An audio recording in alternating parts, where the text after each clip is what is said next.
বাংলাদেশে অরাজকতার আরো এক নজির।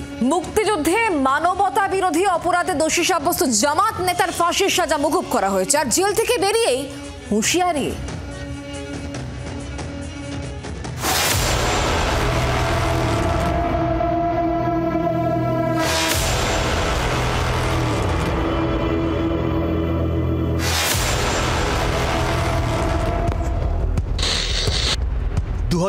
সাল মগবাজারের বাড়ি থেকে গ্রেফতার করা হয়েছিল কুখ্যাত জামাতের নেতা এটিএম আজহারুল ইসলামকে। আজহারুলের বিরুদ্ধে যুদ্ধাপরাধের অভিযোগ ছিল। রংপুর গণহত্যায় নেতৃত্ব দেওয়ার অভিযোগ ছিল আজহারুলের বিরুদ্ধে। 2014 সালের 30 ডিসেম্বর আন্তর্জাতিক অপরাধ ট্রাইব্যুনালে আজহারুলকে মৃত্যুদণ্ড দেওয়া হয়।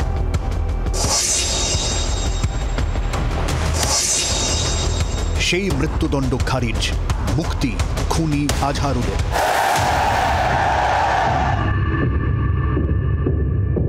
বুধবার সকাল 9টা নাগাদ ঢাকা কেন্দ্রীয় কারাগার থেকে বেরিয়ে এলো এই ব্যক্তি। মুক্তির আনন্দে তখন বাইরে ভিড় উগ্রপন্থীদের। মুক্তিযুদ্ধ বিরোধী জামাতি আল বদর নেতা আজহারুল বেরিয়ে এসে খুশিতে বলে উঠল, আমি এখন স্বাধীন। আসসালামু আলাইকুম ওয়া রাহমাতুল্লাহ। আপনারা কি সবাই ভালো আছেন? আলহামদুলিল্লাহ।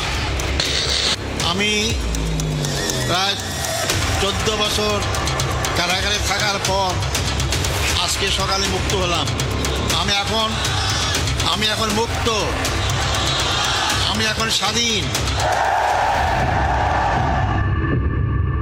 এটিএমের মতো রাজাকার পাক সহযোগীর মুক্তিতে বাংলাদেশে দুটো ছবির কোলাজ তৈরি হয়ে গেল।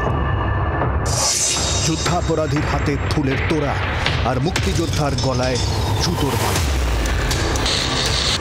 গত বছর ডিসেম্বরের ছবি। মুক্তিযোদ্ধা আব্দুল হাই কানুকে জুতোর মালা পরানো হয়েছিল এভাবে।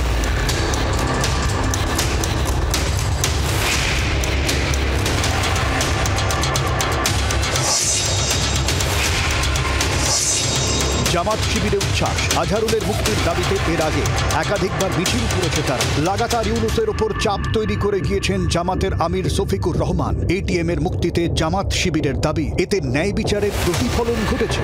অসংখ্য বাঙালির লাশের ওপর দাঁড়িয়ে রাজনীতি করা এই যুদ্ধাপরাধীর মুক্তিতে নাকি ন্যায় বিচার। আজহারুলের মুক্তিতে আরও একবার স্পষ্ট হয়ে গেল কাদের কাঁধে ভর করে রেখে চলেছে ইউনূস সরকার। অবশ্য লুকোছাপা নেইও আর। আজহারুলের মুক্তিতে আইন উপদেষ্টা আসিফ নজরুলের পোস্ট।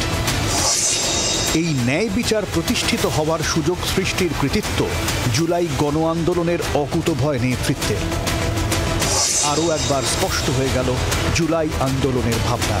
গণতন্ত্র নয়, পাকতন্ত্র, মৌলবাদকে ফিরিয়ে আনার লড়াই ছিল সে আন্দোলন। আরও একবার স্পষ্ট হয়ে গেল তা। এ লজ্জা কোথায় রাখবে বাংলাদেশ?